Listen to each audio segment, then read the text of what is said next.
Digitspin Crypto.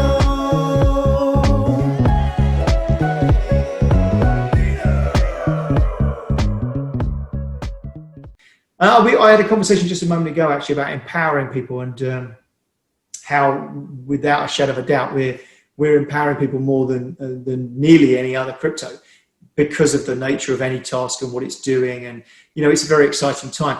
But at the same time, there are people that still think that we're some sort of charity, and it's really critical that people don't think that, because we're not. And I don't.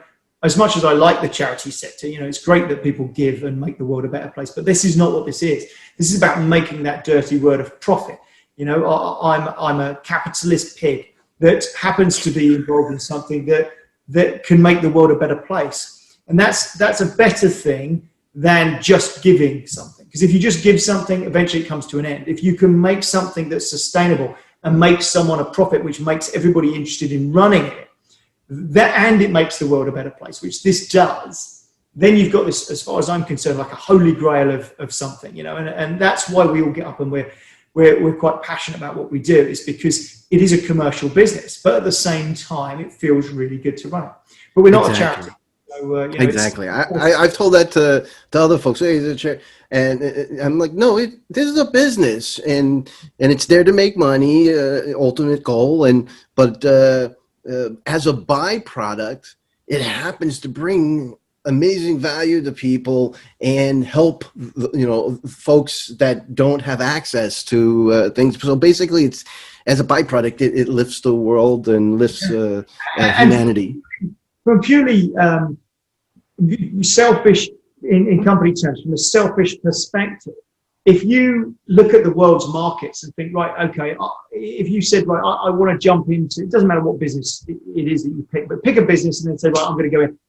You can pick a business where you're desperately trying to carve a niche out in a market that is saturated. And the crypto space is fairly saturated, and the world's business markets are fairly saturated. And then you jump across into the unbanked, and it's not saturated at all. There's hardly any digital services there. Imagine the space that we're going to command when the TV companies want to sell to these people. So they want to get their television down to these people, but there's no way for the people to subscribe. There's no way for them to gain anything. And then the advertisers on those channels have got no way for these people to gain access to their product base. Well, now they have having this payment system in place that people can trust and works really well across the developing world just unlocks so much. It's such a radical place to play and to be and to see opportunities in.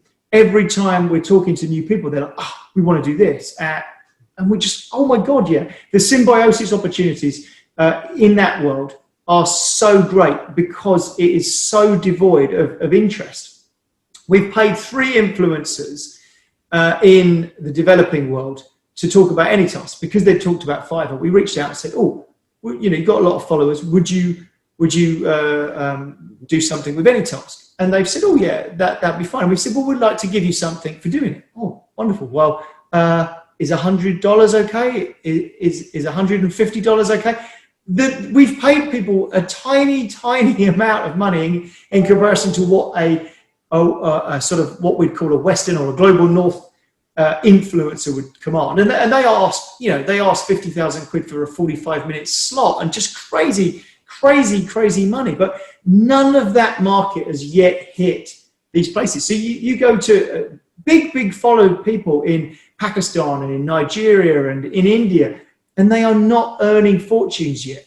They will in the future, I'm sure, but at the moment they're not. So the opportunities are vast. And I think we had 3,000 new sellers sign up from one viral sort of interview on an influencer channel. It's amazing to see. No, that is fantastic, and that's exactly what you want. And talking about influencers, I would, and this goes back to Electroneum has changed how by getting themselves out there again, letting people know what Electroneum is about, getting influencers to talk about it, educate people about Electroneum, because a lot of folks don't understand it, don't know what the current state of it is.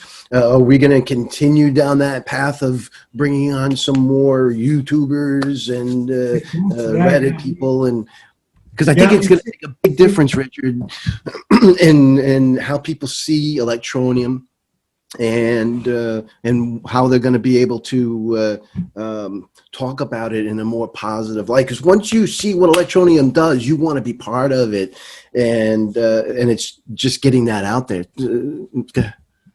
Yeah. Well, I mean, the answer is yes. Of course, we'll be continuing to forge those relationships.